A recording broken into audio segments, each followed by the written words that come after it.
Hi everyone, welcome to Umkosi noMagajeni. I am uMagajeni. Umkosi wethu namhlanje bazala bakamzitho is about Musa Mseleku nesthembu sakhe.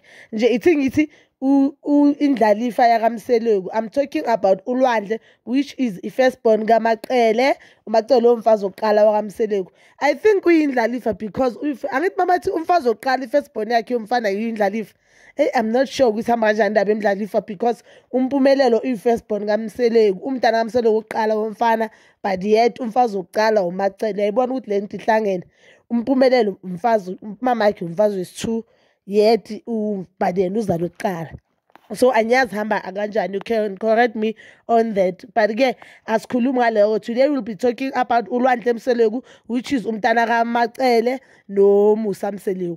ULwandle Mseleku una 21-year-old and the people they were asking ukuthi uyenzani yini career yakhe, why is he not at school. Now I was asking myself ukuthi kwenzakalani ngaye because I've seen somewhere bathi udriver wabantwana bakamseleku sokuyodrivela abantwana bamseleku since sazi sonke ukuthi uMakhumalo ubokudriver ubaba kaMakhumalo but uma ngabe had a issue ngaloko because angazi umkhulu azange azavulela abantwana umnyango uthi lo mntana kamaye mangwaba avulela umntana kuba umnyango into enyane enjalo. But ke ubaba kaMakhumalo he is no longer udriver wakamseleku. Umuntu odriver abantwana manje uLwandle and that is something uMaqele bengamphathi kahle because bekathi uLwandle usiza abanye abakhosikazi. But ke mina don't see usiza abanye abakhosikazi kanjani because labantwana abadriver uLwandle to school abantwana bakubo lento kumele ibheke if abantwana bomuntu oyi-1 usiza ama-brothers wakhe nama-sisters wakhe. And I mean like labafazi all of them they have ama-careers, they can manage or they can afford to pay another driver. So uyenza ukuthula since we saw ukuthi udriver wabo ogcina bazange kuzokube nokuthula and yaphela kanjani because he was family since bokubaba kaMakhumalo. So uLwandle Mseleku is 21 years old, umntana kaMusa Mseleku. Yes, akekho evarsity and akekho esikolweni. I think usiqede isikole. I'm not sure, I've never seen a post where bathi uyi-matric ball yakhe or something.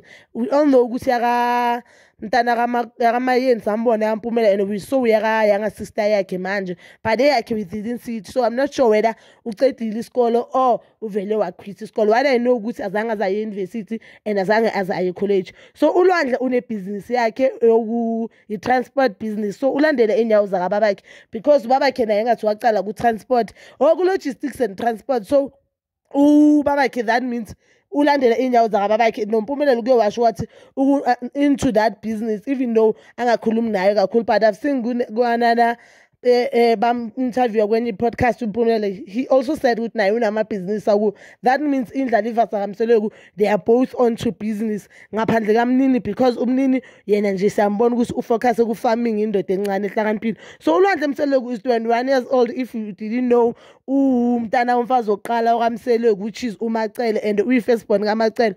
uLwandle Mseleku akasebenzi kuphela endlini and he doesn't help abantu abomama bakhe abanye and ama-siblings wakhe, but he is also a businessman. Sorry for calling him woman.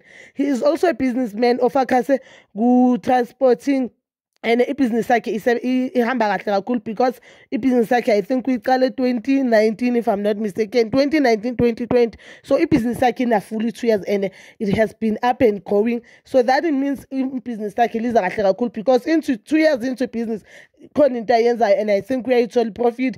And we all know ukuthi babakhe unama-connection, so maybe abantu bafuna transport they connect to him because through ubabakhe kuba lula izinto. Guys, sesa-traffic kuba lula ukuthi izinto uzithole if nomuntu owaziwayo la eMzansi. That is all for today bangani bami. Please don't forget to like, subscribe and hit that notification button. Nginithanda ukuya nokubuya.